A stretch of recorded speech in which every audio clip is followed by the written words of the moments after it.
Panel পরিবর্তন করার পিছনে আসলে কারণ কি? আপনি এবার প্যানেল পরিবর্তন করেছেন আমরা দেখেছি। প্যানেল আসলে আমি একা না, অনেকেই করেছে। শুধু আমি একা কেন, সেই কারণটা কি ছিল? আমাদের প্যানেল থেকে আরও অনেকেই বের হয়ে এসছেন।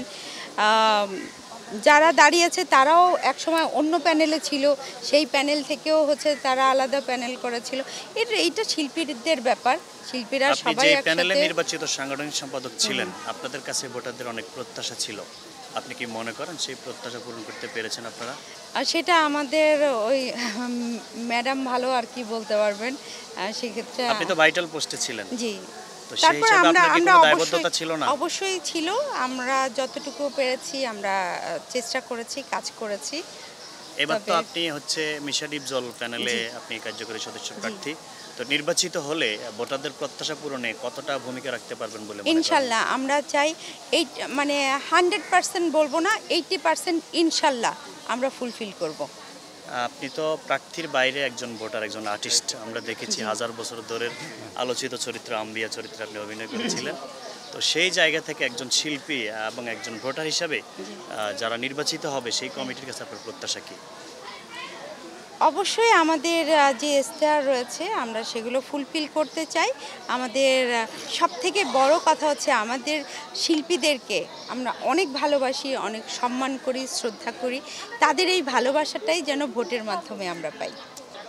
গতবারের চেয়ে পার্থক্য যেটা হচ্ছে যে প্রথম পার্থক্য সেটা হচ্ছে গতবার আমি ছিলাম, এবার আমি নেই। এটা হচ্ছে প্রথম পার্থক্য।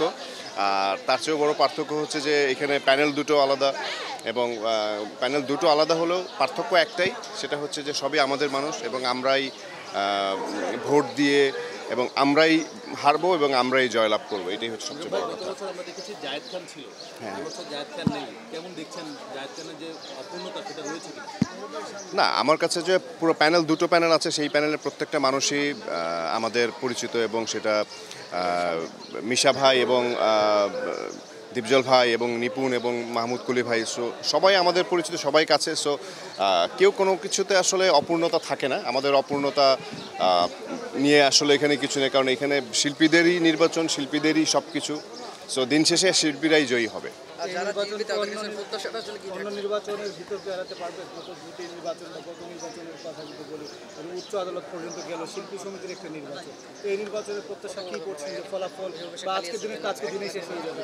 না, আমার কাছে মনে হয় এবার আজকের দিনে শেষ হয়ে যাবে, কারণ হচ্ছে যে আজকে খুবই সুন্দর সুষ্ঠুভাবে নির্বাচন হচ্ছে, এবং গতকাল পর্যন্ত মানে রাত পর্যন্ত দেখেছি, শুনেছি, জেনেছি যে খুব সুন্দরভাবে হচ্ছে, এবং সেটার প্রমাণ অলরেডি আমি পেয়ে গেছি যে একদম এন্ট্রি থেকে শুরু করে ভেতর থেকে যে পরিমাণ সিকিউরিটি মানে হচ্ছে অনেক বেশি সিকিউরিটি তা না, বাট সুষ্ঠু করার জন্য যেই পরিবেশটা দরকার সেটা আছে। এবং তার চেয়েও বড় কথা হচ্ছে যে আমি আউটসাইডার একদম দেখতে পাচ্ছি না, এবং খুবই যারা আছে তারা সবাই ভোটার, এবং আপনারা যারা আছেন তারা মানে আউটসাইডার বলতে কেউ নেই, যে সাংবাদিক ভাই বোনেরা, ইলেকট্রনিক্স মিডিয়া এবং অনলাইনে যারা আছেন তারা সবাই, এবং ভোটাররা যারা, এবং তাদের আমাদের শিল্পী সমিতি, প্রযোজক সমিতি বা চলচ্চিত্র সংশ্লিষ্ট যে মানুষগুলো আছে তারা আছে।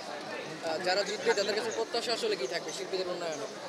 অবশ্যই সেটা হচ্ছে উন্নয়নের যে প্রত্যাশা, সেটা তো সবার কাছে যেটা থাকে, আমরাও তো চাই শিল্পীদের যে চাওয়া পাওয়া সেগুলো পূরণ করা, এবং শিল্পীদের সাথে সবসময় পাশে থাকা, এবং শিল্পীদের সময়ে অসময়ে সব কিছুতেই থাকবে, এটাই চাওয়া পাওয়া আসলে।